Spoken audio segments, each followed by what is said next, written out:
ஆத்ம நண்பர்கள் அனைவருக்கும் வணக்கம் மாஸ்டர்ஸ். பிஎம்சியின் ஆரோக்கியம் நிகழ்ச்சிக்கு உங்கள் அனைவரையும் அன்புடன் வரவேற்கிறேன்.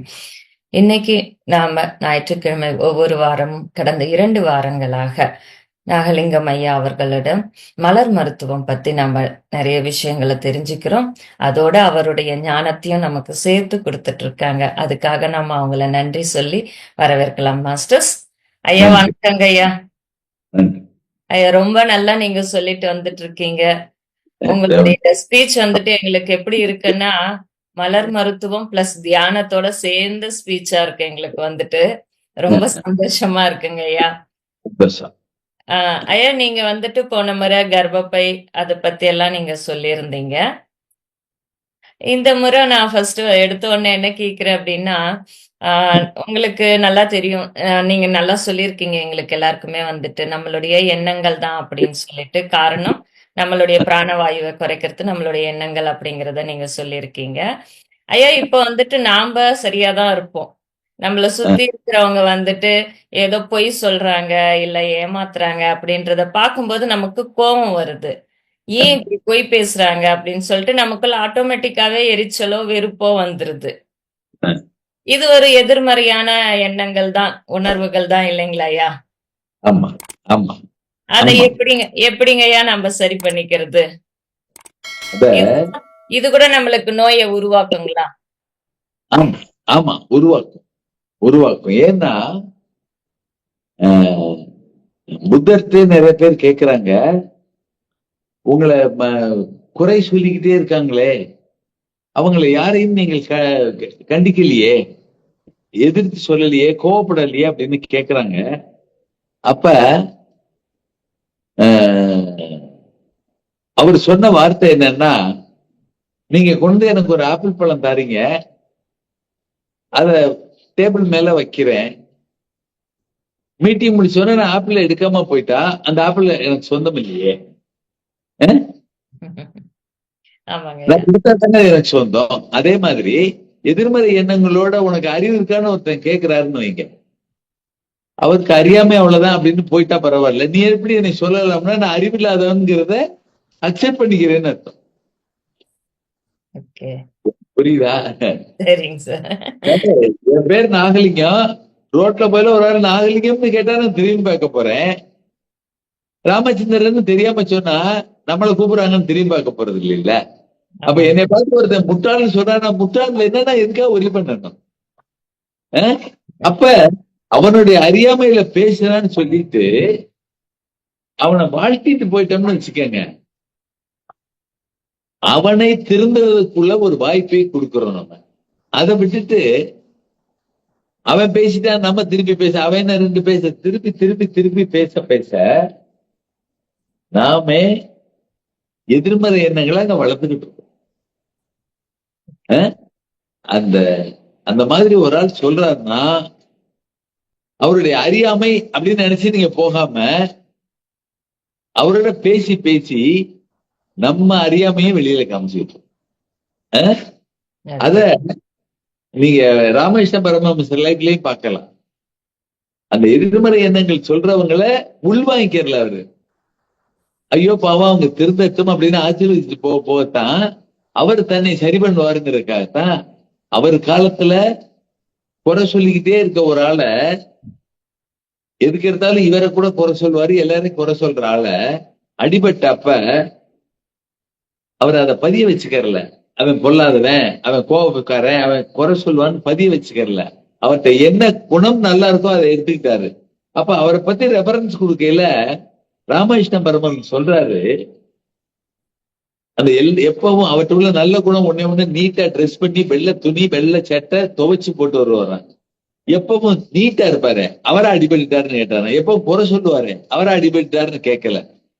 சோ நம்மகிட்ட வர்ற நல்லதையும் கெட்டதையும், நல்லதை எதுக்க நம்மளும் புனிதமாகறோம், நம்ம புனிதமாக நம்மகிட்ட இருந்து அவருக்கு பாய்ச்சல் அனுப்பி அவரும் புனிதமாகுது. அது தம்பியா இருந்தாலும், ஒய்ஃபா இருந்தாலும், பிள்ளையா இருந்தாலும், பக்கத்து வீட்டுக்காரனா இருந்தாலும், அவர்கள் செய்த தவறுகளை பரிசு பண்ணாம வாழ்த்துங்கள், அவர்கள் மாறிடுவாங்க. அப்படின்னு வேதாத்திரி மகிழ்ச்சி முதற்கொண்டு அந்த எதிர்மறையான சொன்னாலோட எதிர்த்து பேசாதீங்க.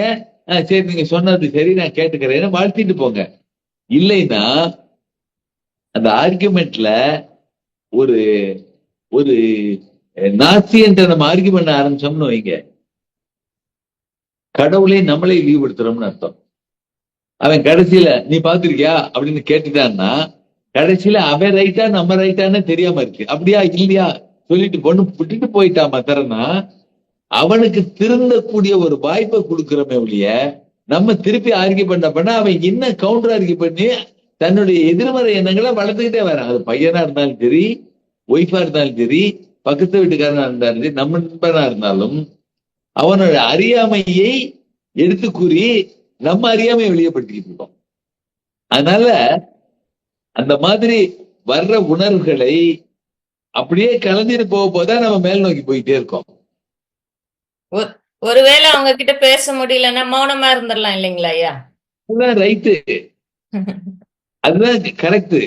நீங்க அடுத்தவன் அந்த அந்த நம்ம இதுல சொல்றோம்ல, ஒரு அறியாதவன்ட்ட அறிவு இல்லாதவன்ட்ட போய் அறிக்கை பண்ண அதை வேடிக்கை பார்க்கிற எல்லாருக்கும் நம்ம தான் அறியாமை இல்லவனோன்னு நினைக்கிற அளவுக்கு அவங்க பண்ணிட்டு போயிடுவாங்க. அப்படியே விட்டுட்டு போயிடணும். அத புத்தர் காலத்துல அவரு பிரீச்சிங்க கேட்ட ஒருத்தன் வந்து கேக்குறான், புத்தர் யாருன்னு கேக்குறாரு. நான் தான் அப்படிங்கிறாரு. அவர் சொன்னதை இவன் புரிஞ்சுக்கிறாருனால அவன் தன்னுடைய உமிழ்நீரை அவர் முகத்துல ஸ்பிளிட் பண்ணிட்டு போயிடுறான். ஸ்பிட் பண்ணதுக்கு அப்புறம் அவரு கோபிக்கல, சண்டை போடல, ஒண்ணும் பண்ணல. அவர் போயிட்டு அது அவனுடைய அறியாமைன்னு எடுத்துட்டு போயிட்டாரு. அடுத்த நாள் அதை ரியலைஸ் பண்றான். இவர் எதிர்த்து சண்டை போட்டுதான் வளர்ந்துருக்கோம். அறியாமையை உணர்ந்தவன் அடுத்த நாள் வந்து நான் உங்க மேல இந்த மாதிரி காரி உமிழ்ந்துட்டேன் மன்னிச்சுக்குங்கிறான். அன்னைக்கே சண்டை போட்டிருந்தா அவன் சொன்னதை ஏத்துக்கிட்டங்கிற மாதிரி இருக்கு. நல்லா புரிஞ்சுக்கங்க.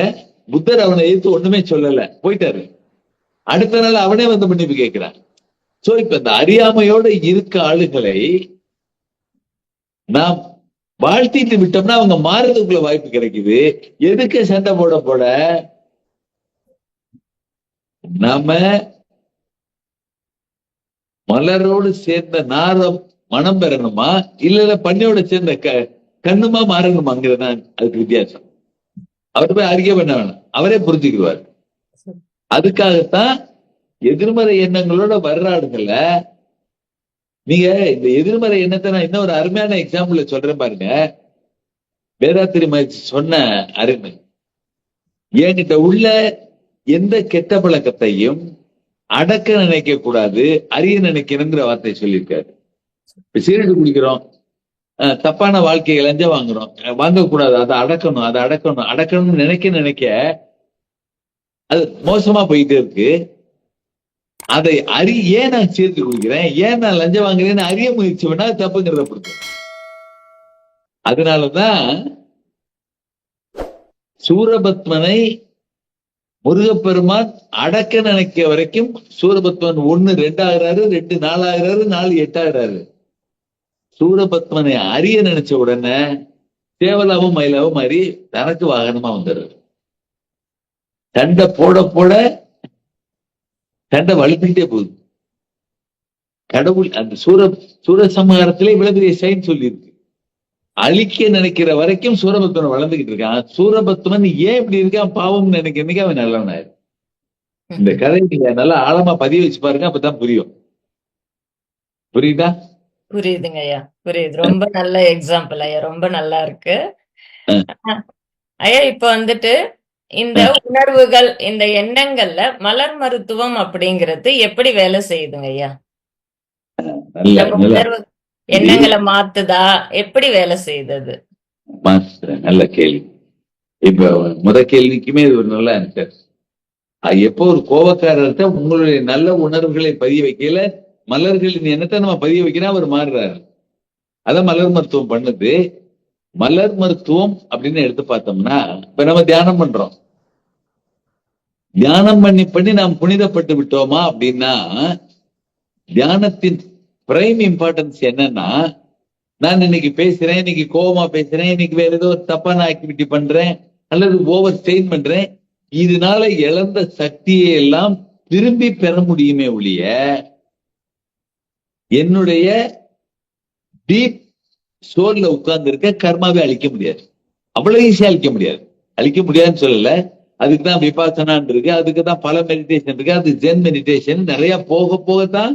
It is a long run to purify our self by meditation. இன்னொரு இது இந்த மாதிரி கேள்வியை நீங்க கேட்ட கேள்வியை என்கிட்ட ஒரு பொண்ணு கேட்டாங்க. அப்ப சொன்னேன், தியானத்துக்கு முன்னாலையும் நம்ம தான், தியானத்துக்கு அப்புறமும் நம்ம ஆகும். தியானத்துக்கு முன்னால் எனக்கு கோபம் வரும், தியானத்துக்கு முன்னால் எனக்கு ஒரு அவசர புத்தி இருக்கும், தியானத்துக்கு முன்னால் எனக்கு ஒரு சந்தேக குணம் இருக்கும். தியானம் பண்ணவொன்னு அதை விட்டுட்டா மண்ணா இல்லை, யாருமே விடல. இப்ப கதவை பூட்டிட்டோமா இல்லையான்னு திருப்பி செக் பண்றவேன்னு வச்சுக்கிருவோம். தியானம் பண்ணதுக்கு அப்புறம் அந்த குவாலிட்டியை விட்டுட்டோம்னா விடல.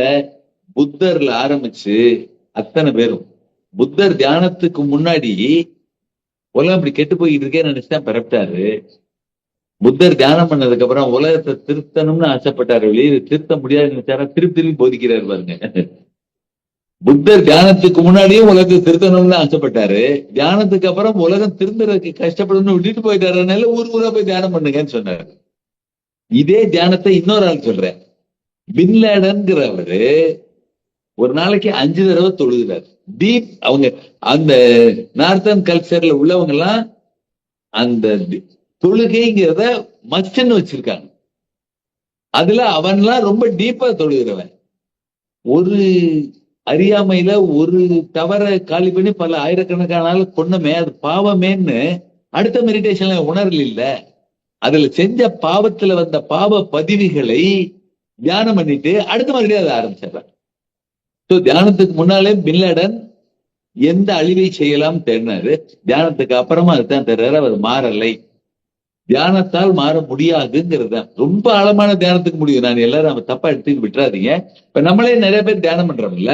என்னுடைய அங்க ஒரு அன்பர் சந்திக்கிறாரு, நான் ரெகுலரா தியானம் பண்றேன்னாங்க. அந்த அம்மா எல்லாம் சொல்லிட்டு எனக்கு வைட்டமின் டி மத்தனம் இல்லைங்கிறாங்க. நீங்க தியானம் பண்ணிருந்தா அது கிடைச்சிருக்கணும்ல, கிடைச்சிருக்கணும்ல, இல்ல.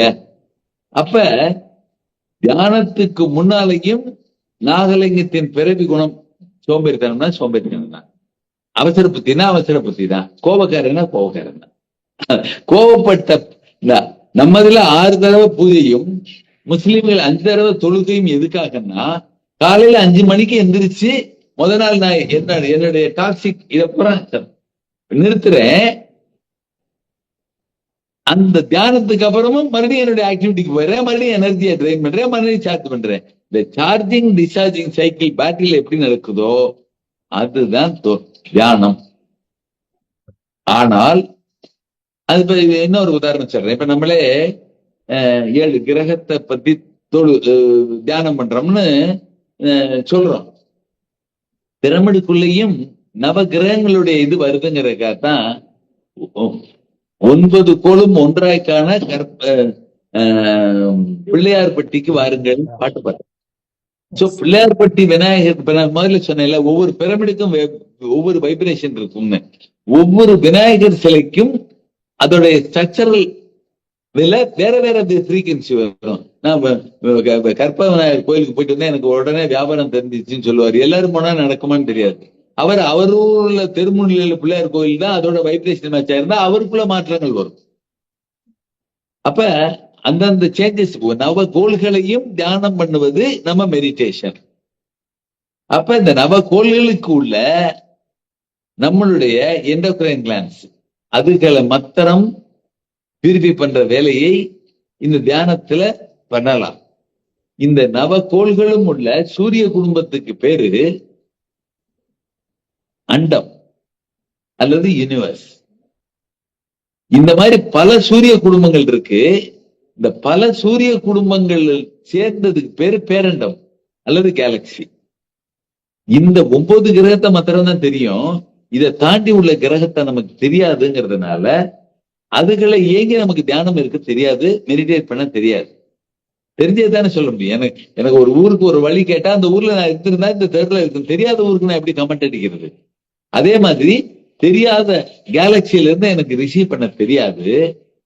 ஆனால் இந்த 7 கிரகத்தை தாண்டி உள்ள பல சூரிய குடும்பங்கள் சேர்ந்த கேலக்சியில எதுல எல்லாம் என்ன மாதிரி பாசிட்டிவ் எனர்ஜியோ அதையெல்லாம் வாங்கி வைக்கக்கூடிய ஆற்றல், எனக்கு புரிஞ்சுக்கிற தெரியாத ஆற்றல் மலர்களுக்கு இருக்குங்கிறதுனால தமிழ் இலக்கியத்துல மலர்களை பேரண்டம்னு கொடுத்துறாங்க.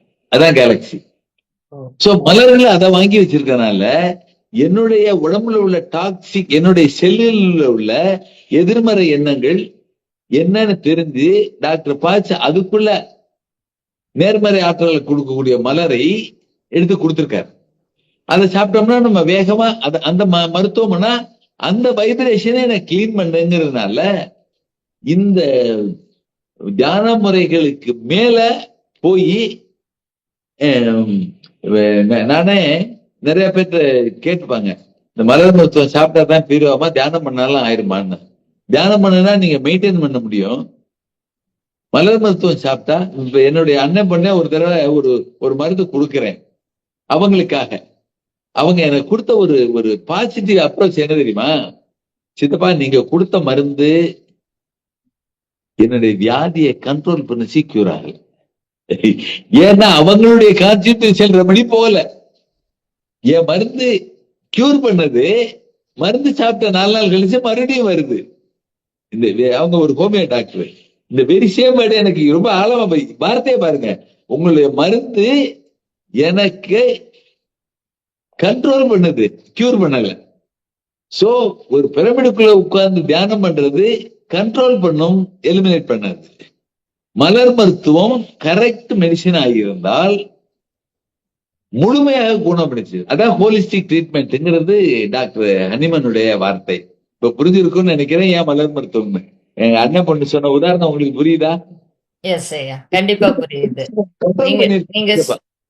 நீங்க சொன்ன மாதிரி சின்ன சின்ன தியானம் என்ன பண்ணுதுன்னா, பத்ரி சார் கூட சொல்றாரு, சின்ன சின்ன தியானம் உங்களுக்கு என்ன பண்ணும்னா சுத்தம் செய்யும், நாடி மண்டலத்தை சுத்தம் செய்யும், அவ்வளவுதான். ஆனா உங்களுக்கு ஆழமான ஒரு விளைவுகள் தெரியணும், அதனுடைய பலன்கள் வரணும் அப்படின்னா நீங்க இன்னும் ஆழமா அதுக்குள்ள போகணும்னு சொன்னாரு. அது மாதிரி நீங்க கூட சின்ன சின்ன தியானம் அப்படிங்கறது கிளீன் பண்ணும், அவ்வளவுதான்றத நீங்க சொல்லியிருக்கீங்க. ரொம்ப நல்லா சொல்லியிருக்கீங்க. அண்ட் மலர் மருத்துவம் அது வந்துட்டு பேரண்டத்திலிருந்து எடுத்துக்கொள்ளும் அந்த சக்தியை நமக்கு கொடுக்குது. ரொம்ப அழகா சொல்லியிருக்கீங்க ஐயா. இப்போ இந்த மருந்துகளை நம்ம எப்படி எடுத்துக்கணும்? டாக்டர் எட்வர்ட் பாக்கே மலர் மருத்துவத்துக்கு அவர் கொடுத்த முக்கியமான கமெண்ட், இந்த மலர்கள் எடுக்கிறது இவ்வளவு சிம்பிளா இருக்குது, வேலை பார்க்குமான்னு விட்டுறாதீங்க.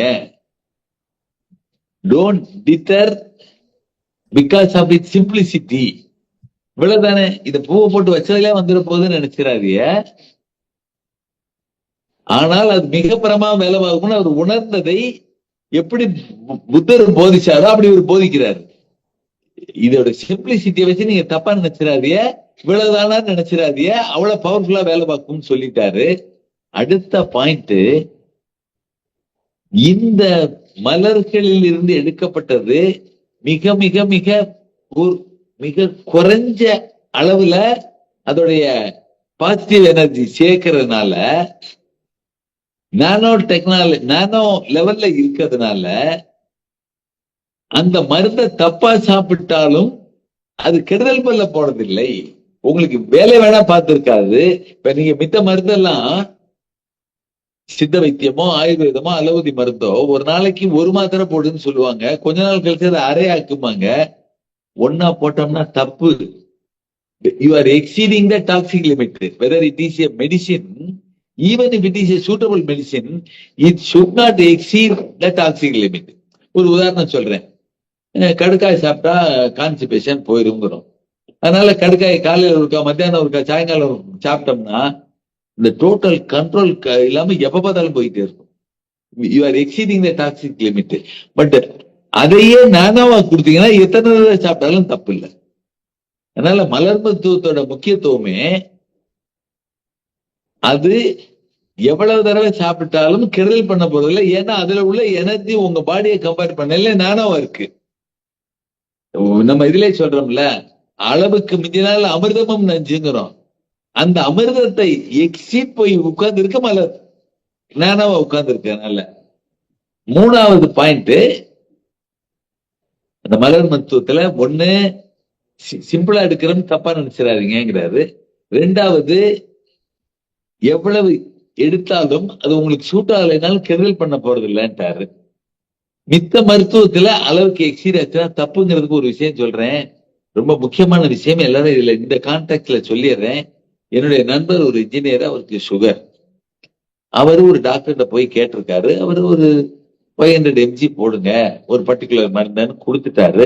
இவர் போட்டுட்டு ஒரு மாசம் கழிச்சு போறாரு. அவர் டெஸ்ட் பண்ணி பாக்குறாரு. சரி, ஓரளவு உங்களுக்கு 150 160 இருந்தது, 110 இருக்கு, போதும், அப்ப இந்த மாதிரியே போடுங்கன்றாரு. இவர் இன்ஜினியர் மெத்த படிச்சவர்னால இவர் நாலேஜ் யூஸ் பண்ணி 100க்கு வரணும்ல, 500 mg மேல 1000 போட்டா என்ன அப்படின்னு ஒரு மாசம் 1.5 மாசம் போட்டுட்டு இவர் தாங்கிட்ட உள்ள டெஸ்டிங் எக்யூப்மெண்ட் வச்சு டெஸ்ட் பண்றாரு. 100க்கு வந்துருச்சு. அந்த டாக்டர் தெரியாம சொல்லிட்டாரு, 1000 போட்டு போனா பிரமாதமா இருக்குன்னு போட்டு போட்டு போட்டு சுகரை கண்ட்ரோல் பண்ணிட்டாரு. இவருக்கு பிரிஸ்கிரைப் பண்ண டாக்டர் எதுக்கு போடக்கூடாதுன்னு சொன்னாரோ அதை இவர் அனுபவிக்கிறார். என்ன தெரியுமா, காலுக்கு கீழே உணர்ச்சியே இல்ல, முழங்களுக்கு கீழே.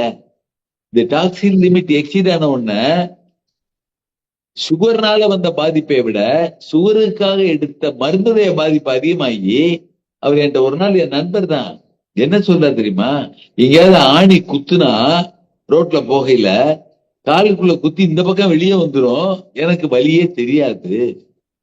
ரத்தம் வர்றத பார்த்ததுக்கு என்னங்க ரத்தம் வர்றத பார்த்தா ஆணி குத்தி இந்த பக்கம் வந்திருக்கும். சோ உணர்ச்சியே இல்லாம செத்து போற அளவுக்கு ஆயிடுச்சு அந்த செல் எல்லாம், அந்த டாக்ஸிக் லிமிட் எக்ஸீட் ஆனதுனால. அப்புறம் அந்த நண்பர் என்கிட்ட காமிக்கிறாரு, இந்த பாருங்க டெஸ்டரை உடம்புல வச்சா எரியுது, காலில் வச்சா எரிய மாட்டேங்குதுங்கிறாரு. அப்புறம் நான் மருந்து கொடுத்து என்னென்ன பண்ணணும்னு சொல்லி கியூர் பண்ணணும்னு வைங்களேன். எதுக்கு சொல்ல வரேன்னா, இந்த மித்த எந்த மருத்துவமா இருந்தாலும் ஒரு நாளைக்கு 2 மாத்திரை போடுங்க, ஒரு நாளைக்கு 3 மாத்திரை போடுங்க, அது சித்தாவா இருந்தாலும் ஆயுர்வேதமா இருந்தாலும் இந்த டாக்ஸிக் லிமிட்டை எக்ஸீட் ஆகாம சாப்பிட வேண்டிய அவசியம் இருக்கு. பிளவர் மெடிசின்ல நீங்க 3 தடவைக்கு பதிலா 4 தடவை போட்டாலும் தப்பு இல்ல. கடுக்காய்க்கு பதிலா வேற ஏதாவது கான்சிபேட் பண்ணக்கூடிய மருந்தை போட்டா கான்சிபேட் பண்ண ஆரம்பிச்சிடும். ஆனா அந்த மருந்தை போட்டீங்கன்னா கெடுதல் பண்ணாது. Whether it will work or it will be silent. அந்த மலர் மருத்துவம் மலர்கள்ல இருந்து எடுக்கப்பட்டதுனால, மலர் மருத்துவம்னு அதை மாத்திரம் அவர் சொல்லல.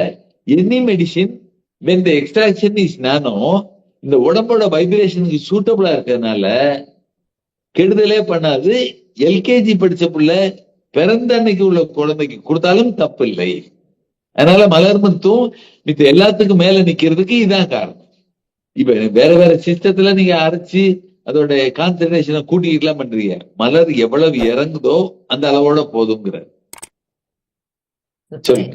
சூப்பர், ரொம்ப நல்லா சொன்னீங்க. மருந்துகளோட எஃபெக்ட் எந்த அளவுக்கு இருக்கும் அப்படிங்கறதையும் சேர்த்து சொல்லியிருக்கீங்க. ரொம்ப நல்லா சொல்லியிருக்கீங்க. மருந்தாக்கணும்னா அதோட அரோமாவும் அதோட மினரல் மாத்திரம் தான் அதுல இறங்குது, பூவை வெளியேற்றுறேன். இப்ப நம்மளே வீட்டுல பூ போடுறோம்னு வைங்க, இன்னைக்கு போட்டோம்னா அதோட மனம் நம்ம வீட்டுல பரப்புது. நாளைக்கு வாடின உடனே முதல்ல அந்த மலரத்துக்கு வெளியே போட்டோம். The physical part of the flower will die.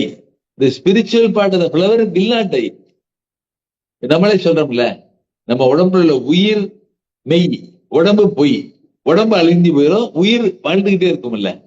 அந்த மாதிரி அந்த வார்த்தைக்காக தான் அவர் யூஸ் பண்ணிருக்காரு. மலர்களில் உள்ள மனமும் அதுல உள்ள மினரலும் spiritual part of the body. ரோஜா மலர் இஸ் பிசிக்கல், ரோஜா மனம் இஸ் ஸ்பிரிச்சுவல். மல்லிகை மலர் இஸ் பிசிக்கல், மல்லிகை மனம் இஸ் ஸ்பிரிச்சுவல். நம்ம வீட்டுல ஒரு மல்லிகை பூ வச்சிட்டோம்னு வைங்களேன், 2 நாள்ல அந்த மனம் பரவிடுச்சுன்னு வைங்க, பெர்பெக்சுவலா அந்த வீட்டுல இருக்கு, நம்மளால உணரக்கூடிய சக்தி இல்லை. ரோஜா மலரை வச்சுட்டோம், பூ ஆடினோடனே எடுத்து போட்டோமா, மலர் நம்ம வீட்டுல பரப்புனது பர்மனண்டா இருக்கு. அதுல இருக்குன்னு உணரக்கூடிய ஆற்றல் நமக்கு இல்ல. இயற்கையில ரோஜா மலருடைய மனம் இருக்கு, அதை எடுத்துதான் ரோஜா செடி பல மலர்களை உற்பத்தி பண்ணிக்கிட்டு இருக்கு. அதுக்கு உணர தெரிஞ்சது நம்ம உணரல, பட் இட் இஸ் பிரசன்ட் எல்லா இடத்துலயும். இப்ப புரியுதா? The spiritual part of the flower is ingested, hence the medicine has no expiry date அப்படின்றார்.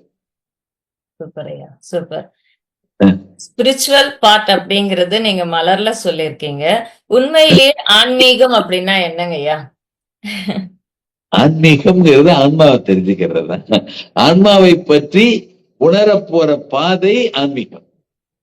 கோயிலுக்கு போறது ஆன்மீகம் இல்ல, கடவுள் இருக்காருங்கிறத நம்புறது ஆன்மீகம் இல்ல. ஆன்மீகம்ங்கிறது ஆன்மாவை பற்றி தெரிஞ்சுக்கிறது. நம்ம என்ன தெரிஞ்சுக்கிட்டோம்? நான் ஒரு 15 வயசா இருக்கையில எனக்கு கணக்கு வரல, எங்க அம்மாட்ட சொன்னேன், நீ முத்தாலம்மனை போய் கும்பிட்டு போ, கணக்கு வரும்ட்டான். ஆனா அன்னைக்கு எனக்கு பக்தி தான் இருந்துச்சு. ஏன்னா எதை பிடிச்சா பித்தம் தெளின்னு சாமியை கும்பிட்டா கணக்கு வந்துட்டா போதும் தான் போறோம். அம்மா சொன்ன அட்வைஸ் படி. ஆனா போய் கும்பிட்டதெல்லாம் பக்தி. எனக்கு கணக்கு வர மாட்டேங்குது, ஏதா பண்ணு பண்ணு பண்ணு நம்ம சொல்லிக்கிட்டே இருக்கோம். இப்படியே பழகி பழகி பழகி ஒரு 40 வயசு வரையில என்ன உணர்ந்தோம்னா, கோயில்ல உள்ள சிலை எவ்வளவு அருளாளனாக இருக்கிறதோ, அந்த தெய்வீக சக்தி இருக்கிறதோ, அந்த அருள் இருக்கிறதோ, அந்த மேக்னெட்டிக் எனர்ஜி இருக்கோ, அது எனக்குள்ளும் உயிராக இருக்கிறதுன்னு உணர்ற வரைக்கும், அந்த கடவுளும் நானும் ஒண்ணு, கடவுளுக்குள்ள ஆற்றல் எனக்குள்ளேயும் இருக்குன்னு நான் உணர்ற வரைக்கும் அது பக்தி. உணர்ந்த அன்னைக்கு அது ஆன்மீகம். ஆன்மாவை பற்றி உணர்ந்துட்டேன். கோயில் சிலையிலேயோ அல்லது ஒரு மரத்தின் மலர்கள்லயோ இருக்கக்கூடிய ஆற்றல் எனக்குள்ளும் இருக்குன்னு உணர்ந்துட்டா நானும் கடவுள்னு உணர்ந்துட்டேன். நானும் கடவுள்னு உணர்ந்த அன்னைக்கு அகங்காரம் வரக்கூடாது.